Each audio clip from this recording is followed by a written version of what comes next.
এই যে দিদিমণি, অনেক লেখাপড়া করাইছেন, এবার আপনাকে আমাকে লোকে যাইতে হইব। চলেন। যেতে হবে মানে? আপনারা কারা আর কোথায় যেতে হবে? আমাকে দাদার কাছে। কেন বলুন তো?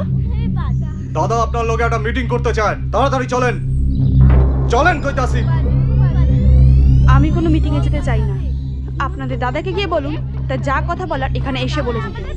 আমি যেতে পারবো না। যাইতে পারবেন না মানে? যাইতে আপনাকে হইবই। চলেন চলেন কইতাছি, চলেন। এই বাহ বাহ, পাগলটাকে ভালোই তো শিক্ষা দিয়েছেন, খুব ভালো, চমৎকার। দাদা অনেকক্ষণ ধরে কইতাছি, দিদিমণি কিছুতেই যাইতে চাইতেছে না। কেন যাবে?